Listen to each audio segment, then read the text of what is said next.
La historia que estamos por estudiar es la única del Evangelio que se encuentra en Lucas y que no se encuentra en ninguna otra parte.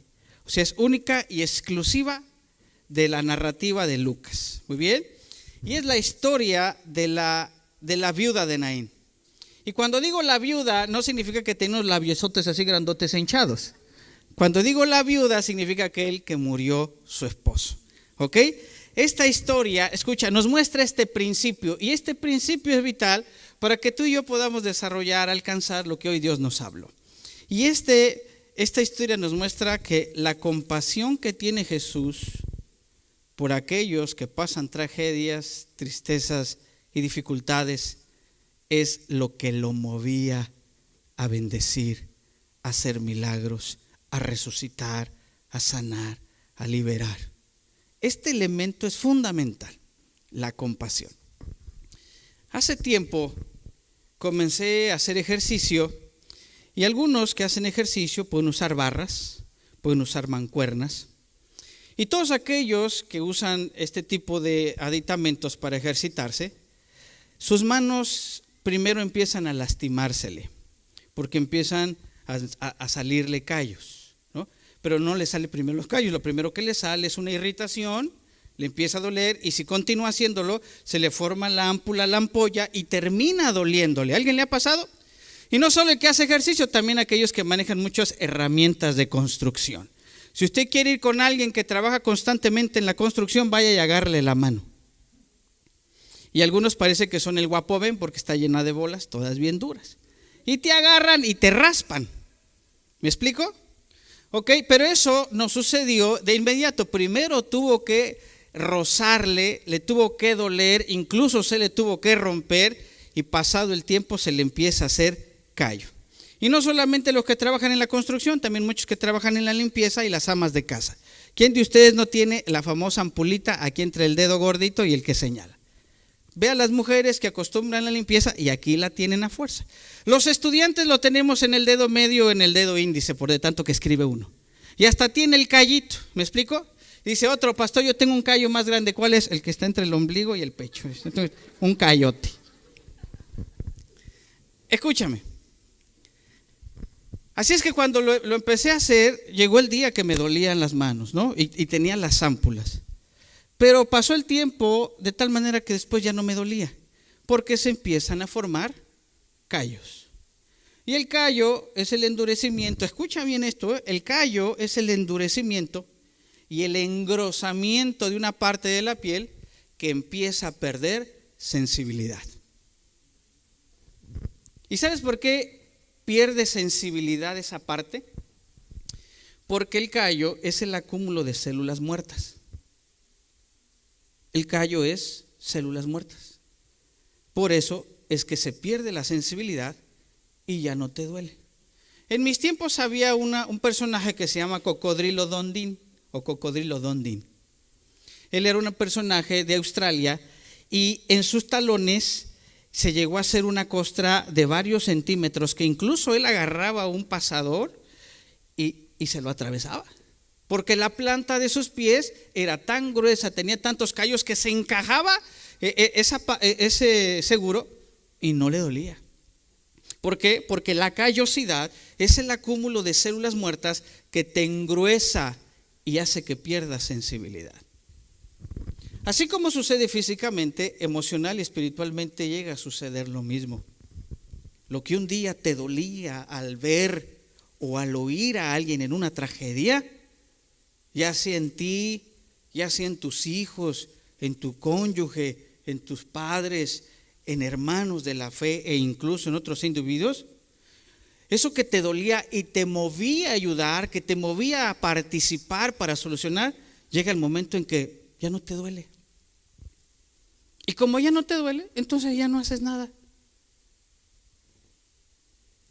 ¿Te acuerdas cuando veías a gente en necesidad y lo veías y te estremecías porque te dolía verla así y decías, voy a hacer algo, le voy a ayudar? ¿Te acuerdas cuando veías a gente que estaba envuelta en alguna adicción, en el alcoholismo, en alguna farmacodependencia? Te dolía verlo así y eso te impulsaba como a querer acercarte y decirle, oye, pues quiero ayudarte, ¿cómo le hago? ¿Te acuerdas cuando veías a alguien enfermo, adolorido, abrumado, y te dolía su condición de tal manera que eras movido a actuar o a hacer algo? ¿Te acuerdas cuando veías a tus amigos o a tus familiares en sus matrimonios luchando, peleando, y te dolía porque veías el sufrimiento de ellos y decías, ¿qué hago? Voy a hacer algo para ayudarles. Pero llega el momento en que el ver el sufrimiento y tragedias en otros ya no nos causa inquietud. Ya no nos duele verlos así. ¿Cuál es la razón? Porque se formó un callo emocional, de tal manera que ahora ya no te duele lo que antes te dolía. Y es tan habitual que ya no sientes dolor por otros. Personalmente tengo que reconocer que constantemente caigo en esta situación. Se los digo con honestidad, sería deshonesto de mi parte que no lo dijera. Señor, tengo callos emocionales, ya no me duele mucho. Es más, a veces digo, muy normal, muy natural. Y no solo eso, aún peor llega a este grado, porque llega el punto en que ya no solo te duele, sino hasta presentamos argumentos del por qué la persona está así, o la empresa que está sufriendo está así, o por qué el creyente está en tal condición. Y entonces, lejos de ser movidos a ayudar por la situación trágica que está sucediendo, entonces lo que hacemos es algo así como los discípulos cuando vieron a un ciego. Vieron un ciego y lo primero que dijeron sus discípulos, a ver, Jesús, enséñanos, ¿quién pecó para que estuviera así? ¿Él o sus papás? O sea, en vez de decir, sabes que hay una necesidad, vamos a colaborarle, vamos a ayudarle, ya su actitud no era así. Ahora su actitud era hasta de, a ver, ¿por qué anda en tal condición? Por pecador, ¿cierto o no? Y resulta que entonces ahora no solo ya nos sentimos, sino ahora empezamos a juzgar, a condenar y a criticar. Entonces llegamos a pensar algo así como, algo habrá hecho este. Por eso está así. ¿Cómo no va a estar en esa situación si mira? Y de volada le sale el pelo en la sopa, la mosca en la sopa, el punto negro en la hoja. Y de volada somos así para captar la falla, de tal manera que digamos, por eso está así. ¿Y qué esperaba? Si mira, ni honra a Dios y ni viene a la iglesia, ¿cómo no le va a ir así? ¿Cómo no va a estar en quiebra si no honra a Dios con sus finanzas? Entonces llega el punto en que no solo se nos forma el callo y ya nos sentimos, ya no nos duele al grado de no actuar para ayudar. Ya no demostramos compasión, sino ahora hasta juzgamos e incluso justificamos por qué no ayudamos. Si ni de mi familia es, que se rasque el sol. La callosidad emocional impide que sintamos compasión y limita, frena, detiene que actuemos para ayudar.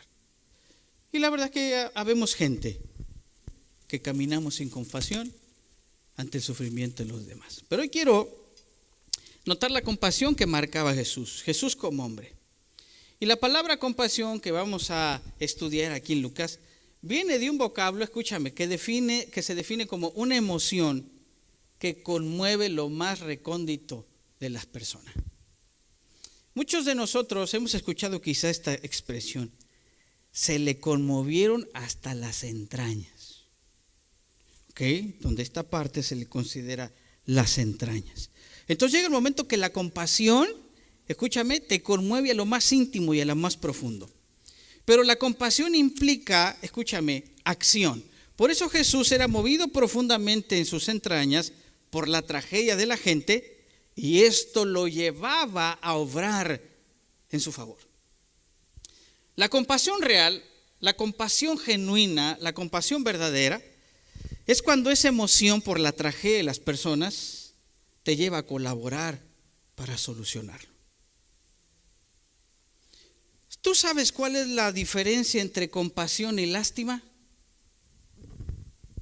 Porque si no lo entendemos, entonces nosotros no sabremos si somos unas personas que realmente manifiestan compasión o solo tenemos lástima.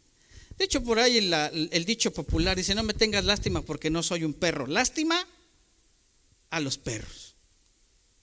¿No? Déjame decirte cuál es la diferencia y me gustaría que ante esto tú y yo nos evaluáramos para decir, ¿soy una persona compasiva o soy una persona que solo tengo lástima. La compasión es un sentimiento activo, es decir, sientes algo, pero te lleva a actuar, te lleva a obrar en consecuencia.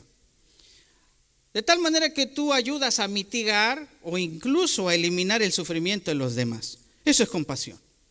Siento y veo lo que te está sucediendo, pero no solo me quedo en el, qué mala onda, sí es triste, lo siento, lo lamento, sino ahora dices, ¿cómo colaboro? ¿Cómo ayudo?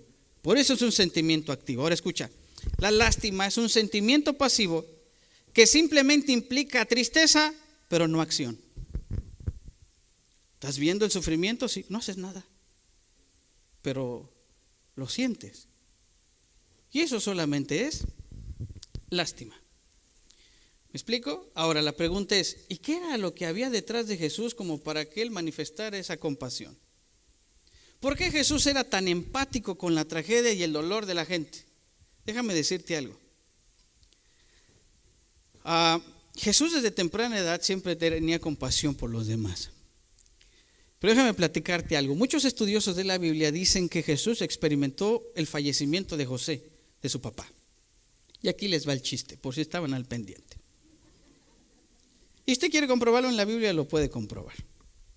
Entonces resulta que cuando lo vimos las dos enseñanzas anteriores, dice que cuando Jesús tuvo 12 años se lo llevaron para poder cumplir con su celebración del Bar Misma y después ahí él, se le nombrara el hijo de la ley. ¿Se acuerdan? Que se lo llevan a Jerusalén y ahí a los dos, tanto a José y a María, se le perdieron, ¿no? Y entonces dice que cuando llegó María, porque las mujeres iban primero y después llegaban los hombres, entonces María le preguntó, ¿y Jesús? Pues tú te lo trajiste, ¿no? No, tú eres el hombre de la casa y tú eres el responsable, ¿cierto? Nada que ver con la realidad.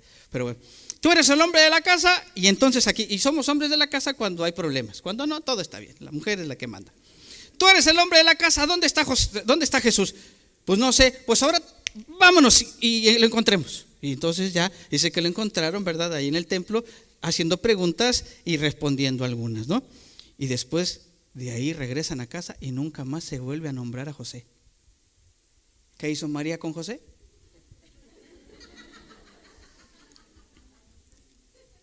¿Quién sabe? Pero nunca más se vuelve a nombrar a José. A ver, mujeres, ¿sabrán ustedes algo al respecto? Ahora escucha. Estudiosos de la Biblia dicen que José murió. En otras palabras, también Jesús experimentó la pérdida de un ser querido, apreciado y amado por él. De tal manera que él sabía lo que era sentir la pérdida de un ser querido. Yo hasta ahorita no sé lo que es perder a papá, sé lo que es perder a mamá, sé lo que es perder a abuelos, pero no sé lo que es perder a mi papá. Y los que lo saben, me he dado cuenta que lo extrañan. Yo, por ejemplo, veo de repente ahí el Facebook, soy el policía del Facebook porque no publico nada, pero todo estoy choneando ahí. Y muchos veo que le dicen, papá, te extraño, cómo me hubiera gustado. Y digo, bueno, yo no te puedo decir nada porque no lo sé. Te puedo decir de mamá, te puedo decir de los abuelos, pero del papá no lo sé. Y Jesús, como hombre, también experimentó la pérdida de un ser querido. ¿Me explico? Ahora, esto es lo que lo hace ser empático. Así es que Jesús también experimentó la pérdida de un ser querido. También experimentó un rechazo, traiciones, injusticias, abandonos, murmuraciones. Y todo eso causa dolor. Todo eso causa sufrimiento. Pero algo interesante, no lo amargó. Más bien lo hizo empático, compasivo con aquellos que experimentan lo mismo. Yo quiero compartirte esto contigo. El sufrimiento que tú y yo vivimos puede suscitar o puede producir en ti y en mí dos cosas. O nos hace duros, amargados y resentidos y rebeldes a Dios, o nos hace más amables, tiernos y compasivos. Tiene la capacidad de hacerte perder la fe o que esa misma fe se arraigue en tu corazón. Cuando mi esposa y yo estábamos iniciando la iglesia en Nuevo Laredo, Tamaulipas, ni teníamos ni amigos ni familiares. Fuimos a comenzar literalmente de cero. Cuando digo de cero, comenzar la obra, había un grupito de 7 personas. Obviamente no conocíamos a nadie, del griego nadie. Y entonces, escúchame, nos embarazamos de inmediato, pues no hay mucha gente que visitar, pues tenía que visitar a mi esposa, ¿sí comprende, no? Así que nos embarazamos. Pero Dai no se lleva bien con la hormona gonadotropina corónica humana, o sea, con esa. Hasta el nombrecito es complicado, imagínate. Dai, mi esposa, sufrió bastante en sus primeros meses, al grado que perdió, escúchame, 20 libras de peso. ¿Quiere bajar de peso? Ok. Pero gracias a Dios el embarazo siguió, mejoró y tuvimos el parto de Teté. Pero resulta que 1 a 2 días Teté se pone muy ictérica. Ictérica significa amarilla. Los ojitos, tenemos algo blanco aquí, se le puso amarillo. Empezó a tener falta de movimiento, letárgica, mucho sueño, no tomaba su leche. Y empezó a orinar, y la orina era naranja, como el Orange Crush, el que lo conoce, ¿no? Como el Whataburger, a lo mejor sí entendemos mejor, como ese tipo de naranja. Sufrió hiperbilirrubinemia, y entonces el doctor nos dijo, ¿sabes qué? Puede haber un posible daño cerebral, incluso un daño renal y un posible daño hepático. O sea, imagínate tú, recién papá, que se supone que son los momentos más felices de todo el mundo, y resulta que para nosotros fueron los momentos más dolorosos y sufrimientos que un padre puede tener. Porque si algo le duele a un padre es su hijo. ¿Ok? Ahora escúchame. Así es que tuvimos que hospitalizarla, y en el hospital me quedé yo para cuidar a Teté, y mi esposa recién parida, con todo el dolor y el sufrimiento corporal que con eso conlleva, estaba en nuestra camioneta, en el estacionamiento del hospital, ahí como toda buena madre que no quiere alejarse de sus hijos. Yo le decía, vete a la cama, vete a la casa. ¿Cómo me voy a ir si mi hija está aquí? ¿Ok? Entonces, escucha. Entonces, llegó el momento en que mi esposa estaba dormida en la camioneta, yo estaba arriba atendiendo a Teté. ¿Y saben quién de la iglesia nos ayudó? No se lo reveló carne ni sangre. A lo mejor usted también lo ha pasado. Nadie. Y obviamente esto te lleva a considerar si valía la pena seguir en donde nadie te apoyaba, en donde tú tuviste que dejar familia, amigos, trabajo para poder empezar la obra con otras personas. ¿Me explico? ¿Valía la pena seguir en un lugar donde no tiene respaldo y apoyo? Mi pensar era este, ¿acaso ninguna de las mujeres de la iglesia que han tenido hijos no saben la necesidad que se tiene de que a lo mejor sé que no se puede mover porque acaba de dar a luz, pues no va a poder hacer el quehacer de la casa? Si está en el hospital, no habrá necesidad como que tenga que comer, no le podríamos llevar un platito. Esa era mi idea, ese era mi pensamiento. ¿Me explico? La gente, como las mujeres, no nos podrá dar un consejo de experiencia porque quizá han pasado por lo mismo. Y allí fue que decidimos, sabiendo lo que se siente, sabiendo lo que se necesita, al pasar esos momentos, tomamos la decisión, escúchame, de ayudar a quienes pasaron por eso, de ser compasivos y ayudar. Y nos rehusamos y nos resistimos a abandonar nuestra fe, más bien decidimos ayudar a la gente que pasase por los momentos como mi esposa y yo vivimos. ¿Has notado personas que de repente se sienten solas, abandonadas porque no le dan el respaldo que quiere? Y dicen, a esa iglesia yo nunca más vuelvo. Con ese viejo ni a la esquina. ¿Por qué? Porque en momentos de dolor y sufrimiento no optaron por decir yo sé lo que se siente. Y como sé lo que se siente, yo voy a usarlo para poder ayudar a otros que están en la misma circunstancia que yo.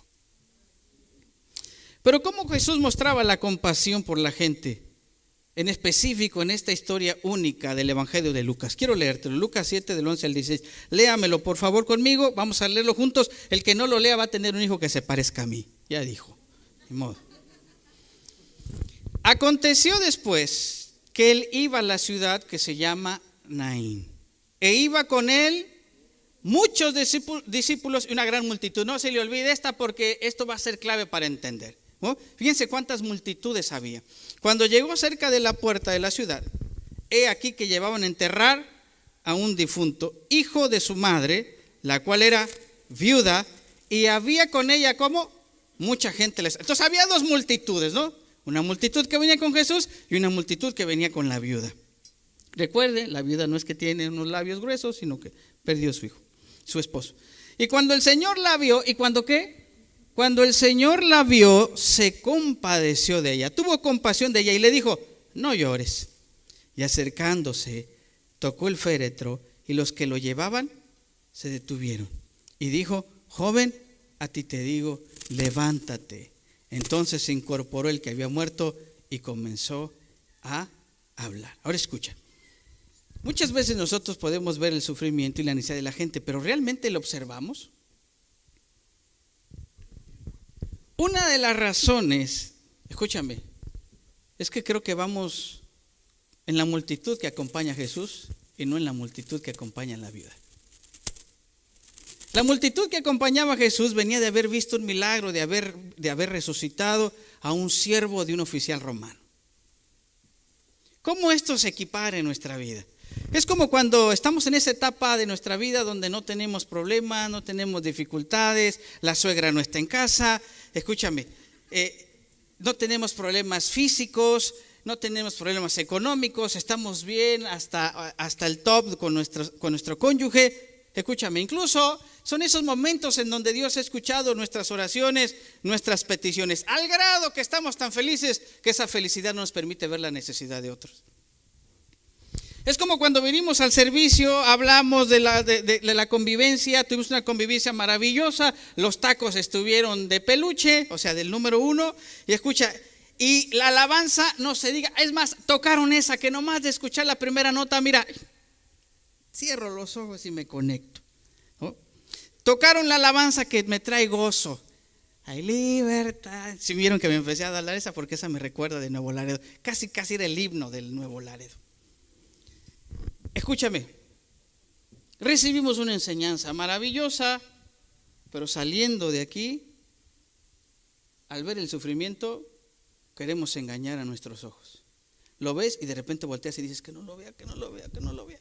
Y entonces tu cerebro te dice con tus ojos, voltea a ver, y tus ojos, no veas, porque si vas a ver vas a tener que hacer algo.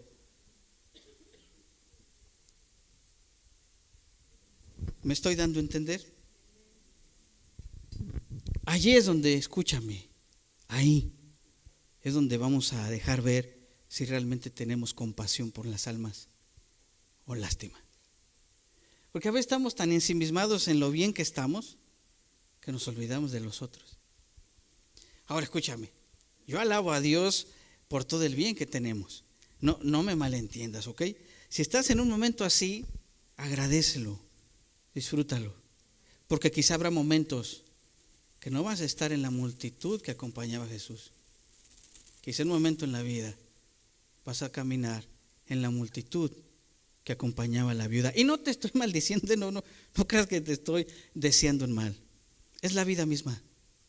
Cuando tú y yo leemos Eclesiastés, él dice, ¿sabes qué? Va a haber un tiempo para morir, va a haber un tiempo de luto, va a haber un tiempo de llorar y va a haber un tiempo de despedirse. Pero muchas veces cuando estamos en la multitud que acompañaba a Jesús, no tenemos la conciencia, ni el sentir, ni el mover del dolor ajeno. Y generalmente lo sentimos y lo vemos hasta cuando estamos caminando en la multitud de la viuda. Y en un mundo de tanta necesidad nos podemos volver ciegos a ella.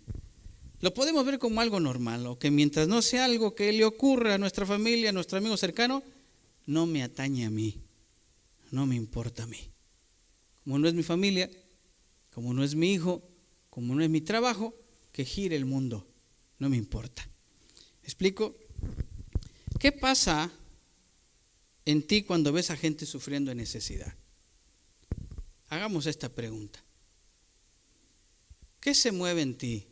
¿Qué te hace sentir? ¿Qué te hace pensar cuando ves a gente sufriendo y que tiene necesidad?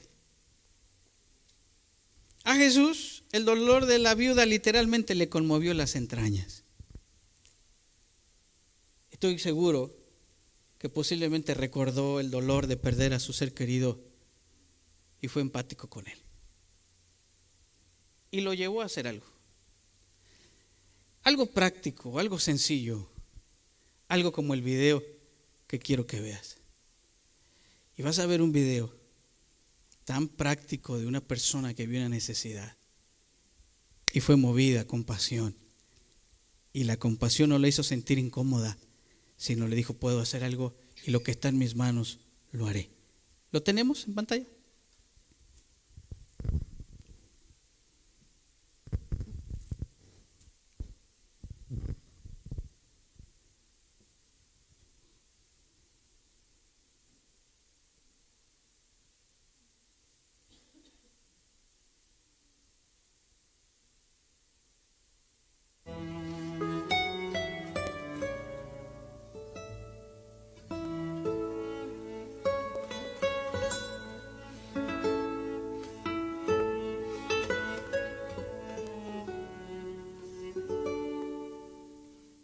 Miren la acción de la niña.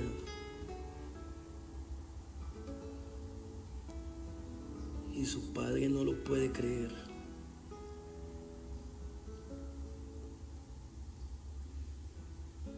Incluso por un momento debe de pensar algo así como, ¿qué acaba de pasar aquí?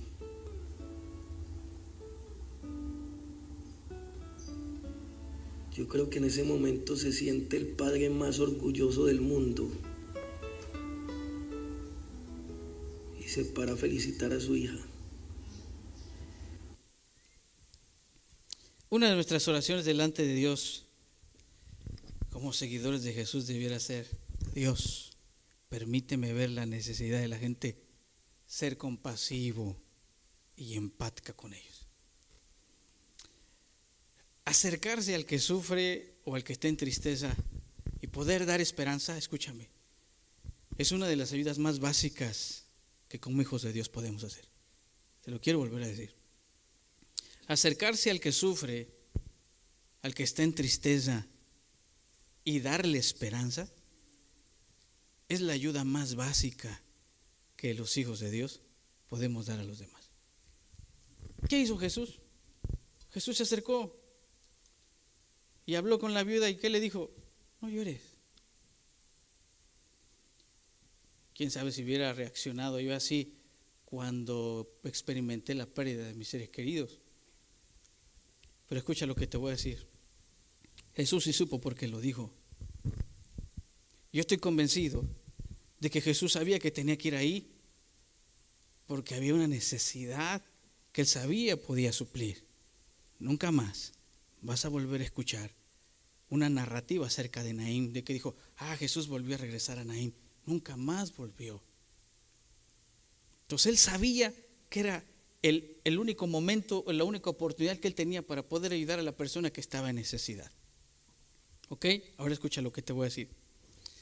Porque muchas veces es normal que no sepas qué hacer o qué decir, porque me he encontrado con esas personas. Pastor, yo quiero ayudar a la gente, quiero ayudar a esta necesidad, pero a veces no sé qué hacer o qué decir para mostrar empatía y para dar esperanza. Y el consejo es muy, muy sencillo.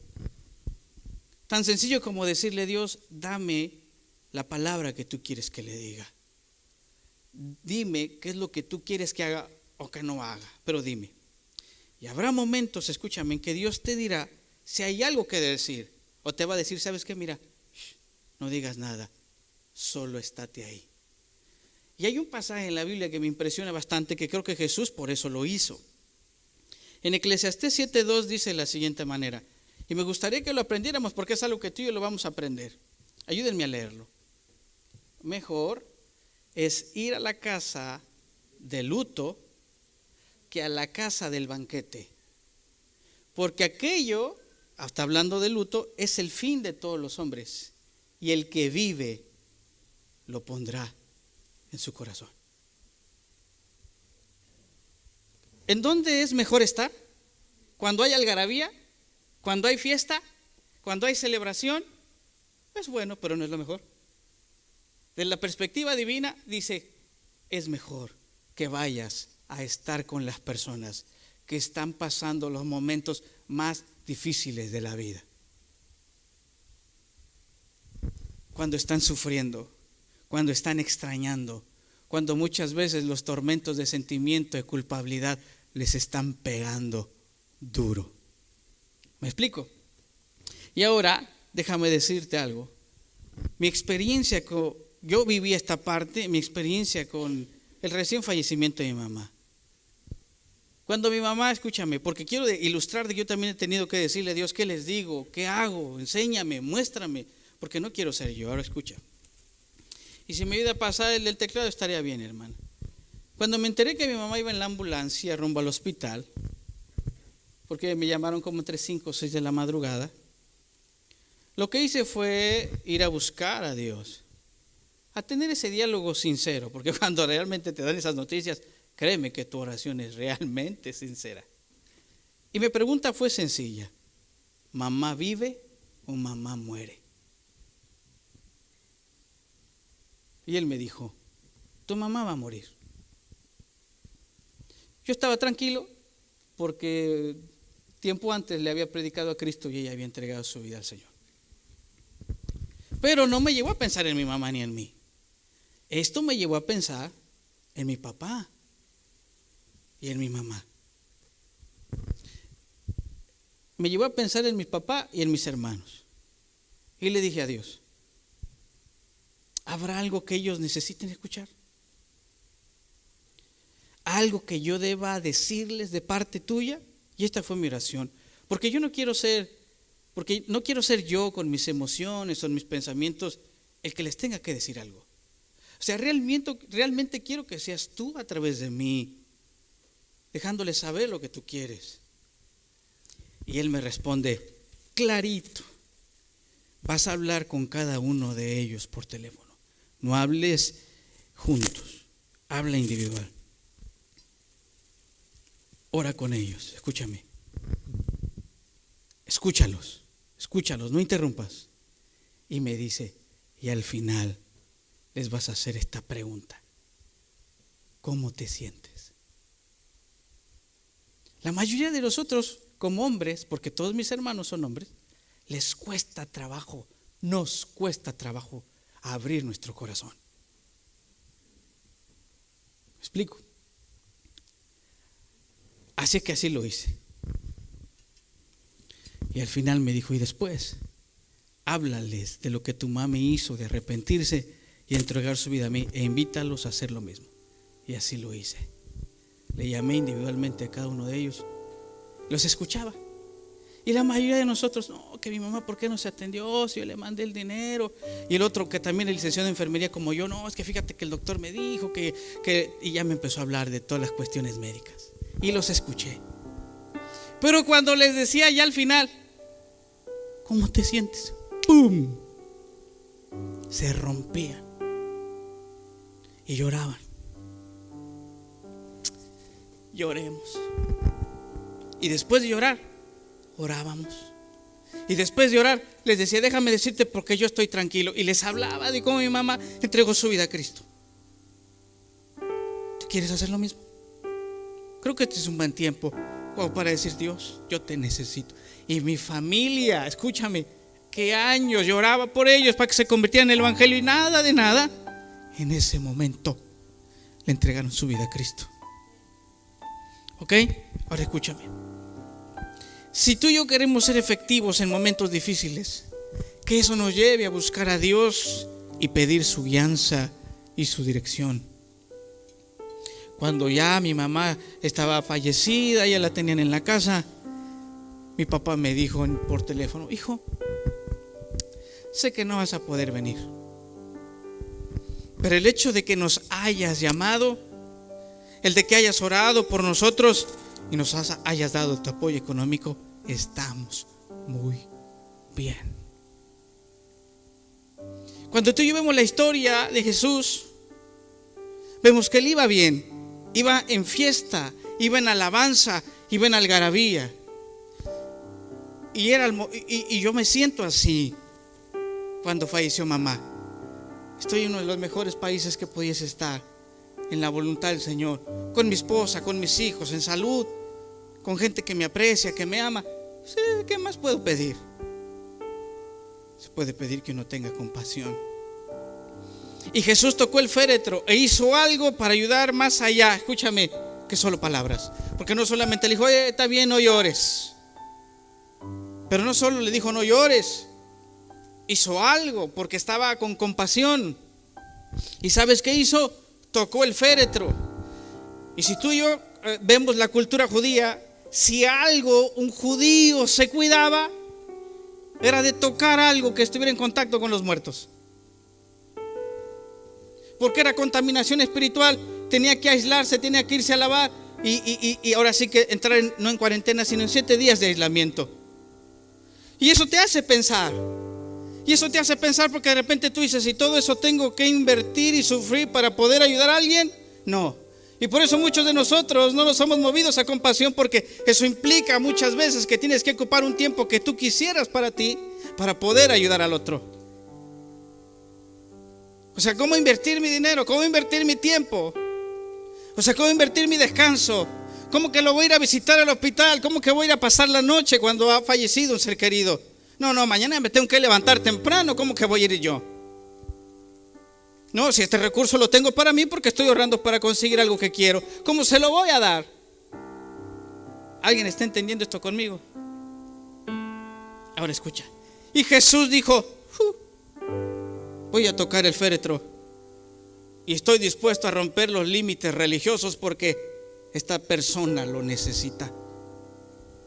Es increíble, pero en algunas iglesias dicen que no hagas algo hasta que los líderes espirituales lo aprueben y te digan hasta incluso cómo lo tienes que hacer.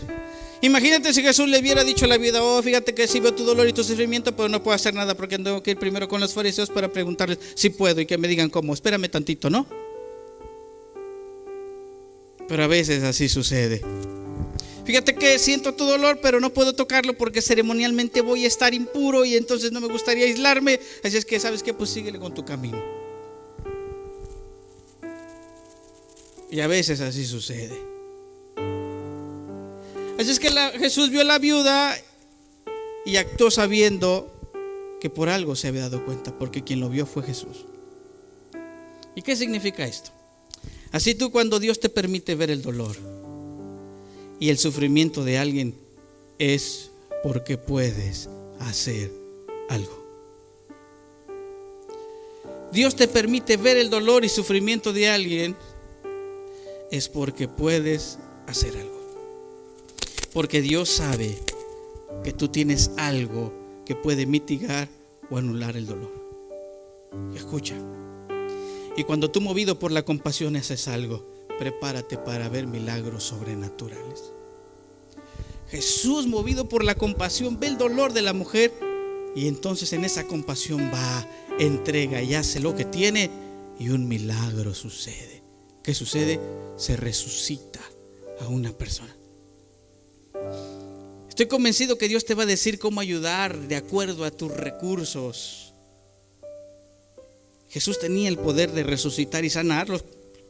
Y entonces va Él y dice, pues mira, pues no te puedo dar dinero para el entierro, pero lo que puedo hacer tengo la gracia, el amor y el poder del Espíritu de Dios y quiero orar por tu hijo. Y eso es lo que tengo y te lo doy. Cuando Pedro y Juan iban a la oración, se encontraron con un ciego, con un cojo, y le dicen, mira, ¿estás pidiendo limosna? No tengo limosna, pero lo que tengo te doy. Y oraron por él. ¿Qué tenían? Compasión y oración. Hicieron algo de acuerdo a lo que ellos tenían. ¿Me explico? Aquí está la familia Garza. Quiero compartírselos. Yo no les pedí nada. Ustedes lo dieron y estoy convencido que quizá fue el Espíritu de Dios quien se los puso. Porque la cantidad exacta que ustedes me ofrendaron cuando mamá murió fue la cantidad exacta para poder pagar el saldo del hospital. Y ellos fueron movidos por el Señor para poder ayudar. Yo no les iba a pedir, oiga, no puedo ir allá a Oaxaca, por favor, se los entrega. Sino que ellos dijeron, ¿qué tenemos? Pues tenemos este recurso. Bueno, pues hay una necesidad, apoyemos. Tú y yo tenemos algo de parte del Señor para poderle ayudar a alguien que está en necesidad y en sufrimiento. ¿Me explico? Hay un autor que se llama Stephen Covey, que es el autor de los 7 hábitos de la gente alma efectiva, y dice que en la compasión consideremos 2 cosas: la R y la I. La R y la I.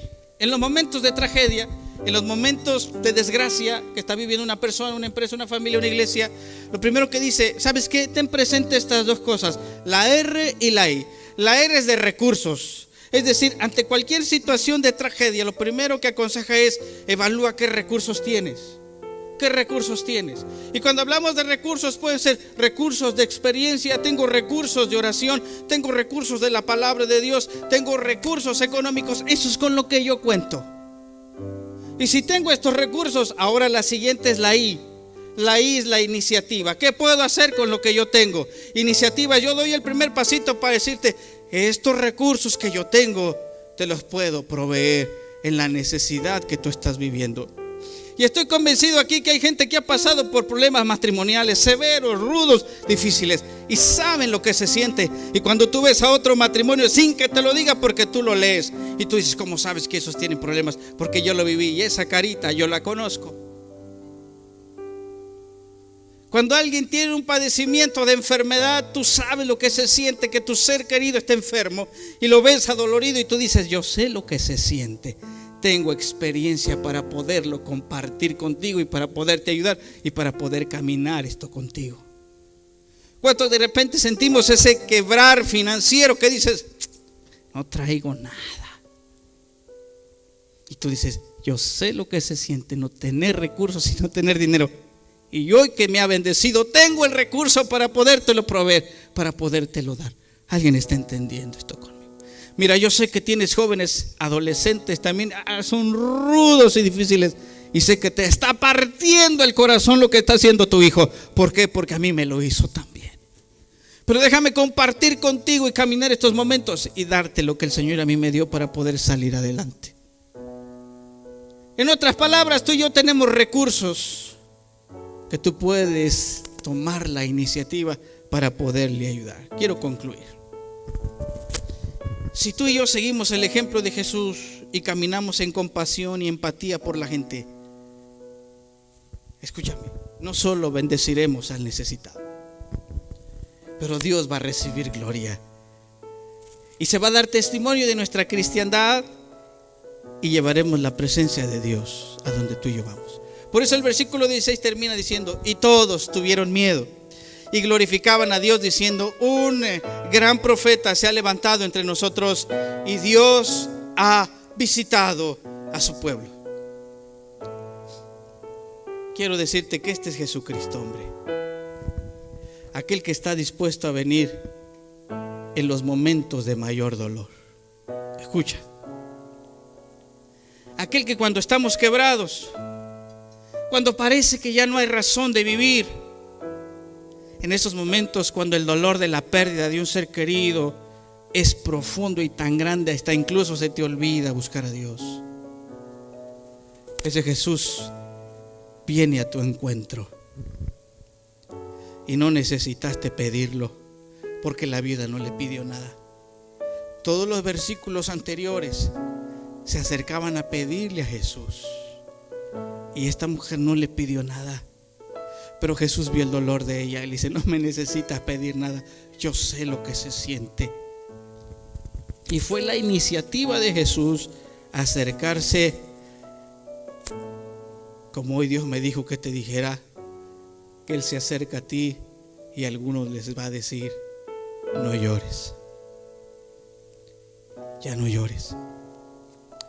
Hoy me dijo que me dirigiera a aquellos que están en la multitud del dolor, y que como la viuda llevan en su caja adentro lo que les causa el dolor y la tristeza. Hoy Dios me dijo que te dijera: no llores, hoy voy a tocar tu caja. Hoy quiero liberarte del sentimiento de fracaso, te dice el Señor al que se siente así. Y me dijo: quiero que te dirijas a los papás, en especial a aquellos que por lo que está pasando su hijo les causa de dolor. Y sé que aquí hay papás que les causa dolor ver lo que está sucediendo en la vida de sus hijos, cómo se han extraviado, cómo se han alejado. cómo están pasando por situaciones difíciles que como padre sabes el dolor que ocasiona ver la condición de tu hijo. Y Dios me dijo que te dijera: no llores, voy a tocar la caja donde está tu hijo. Aquí hay papás que han visto el dolor y el sufrimiento de ver a su hijo padeciendo, limitado, afectado, y Dios me dice que te diga: voy a tocar la caja ahí donde el dolor está adentro y lo voy a liberar. Ahora escucha, Dios me dijo que iba a tocar la caja del dolor de haberle fallado a tus padres. Aquí hay personas que traen un dolor ahí en la caja adentro que les ha causado mucho dolor, que les ha causado lágrimas porque le han fallado a sus papás. Dios me dijo que iba a tocar la caja de aquellos que se han sentido culpables y les causa dolor delante de Dios porque han vuelto a pecar, porque se han sentido fallos, porque fallaron a su promesa de querer seguir a Dios. El Señor te dice: hoy vengo a resucitar tu fe, hoy vengo a liberarte de la condenación de tu pecado. Hoy el Señor me dijo que te dijera: hoy quiero que pases de la multitud del luto y del lloro a la multitud de la alabanza y el gozo. Pastor Raúl, Él va a tocar a su hijo.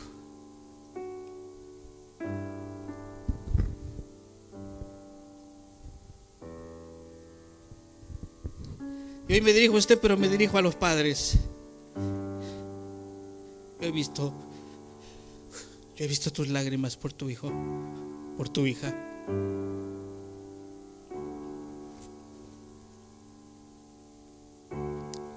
He visto que has caminado en luto. Pero hoy vengo a tu encuentro. Y hoy quiero encontrarme contigo en la puerta. Y quiero animarte que pases y que ya no sigas caminando ahí en la multitud del luto, del lloro, el quebranto, sino que pases conmigo a esta multitud de alabanza y de adoración, de tal manera que tú dirás: Dios resucitó lo que estaba muerto en mi hijo. Ahí cierre sus ojos, evalúe su corazón, evalúe si realmente hay compasión o hay lástima. Y ahora papas popa y catasaya. Y el único que puede quitar el engrosamiento del corazón, el endurecimiento del corazón, el engrosamiento del entendimiento es el Espíritu Santo. Y puedes decirle a Dios: cambia mi corazón, cambia este corazón de piedra en un corazón de carne. Y que el único que tiene el poder y la capacidad para hacerlo es el Espíritu Santo. Espíritu de Dios, en este oro, porque en cada uno de nosotros se ha renovado nuestro corazón. Perdónanos si le hemos dado lugar a ese engrosamiento, a ese callo emocional y espiritual que ya nos hace ver con indiferencia el sufrimiento de las personas. Tú no nos has llamado a tener lástima, sino a ser compasivos. Siento que algunos tendrán que acercarse con Jesús y decirle como le dijo el ciego a Jesús: ten compasión de mí. Jesús, ten compasión de mí. Si es tu caso, hoy te animo que te acerques a Él, aquel que hoy vino a tu encuentro, aquel que sabía que hoy ibas a venir y en la condición que venías, y hoy te dice: ven a mí, acércate y dile: ten compasión de mí, Señor. Ten compasión de mi vida. Ten compasión de mí por las decisiones que he tomado. Ten compasión de mí porque me he desviado de tu voluntad. Ten compasión de mí porque incluso el pecado ya no me está doliendo y lo sigo practicando, y se ha formado en mí un callo que ya no me hace sentir el dolor por pecar. Y Dios quiere liberarte de esa callosidad y quiere darte un corazón de carne que siente, y sobre todo que sienta su presencia. Padre, hoy bendigo a tu iglesia en el nombre de Jesús. Y sé que has venido al encuentro de algunos que están aquí. Y los bendigo en el nombre de Jesucristo. Padre, que en esta hora tu presencia sea tan fuerte, que tu palabra en esto empiece a renovar el entendimiento, a cambiar la manera de mirarte a ti. Y yo oro porque este principio de compasión se mantenga, prevalezca y se desarrolle dentro de nuestra vida, en nuestra familia y en esta congregación, de tal manera que nosotros seamos una iglesia que compadezcamos a alguien por amor, por tu gracia, y que así como un día te manifestaste en nuestra vida, nosotros salgamos y ayudemos al que está viviendo lo que un día tú y yo vivimos, Señor, en el nombre de Jesucristo. Señor, así bendigo a tu iglesia en el nombre de Jesús.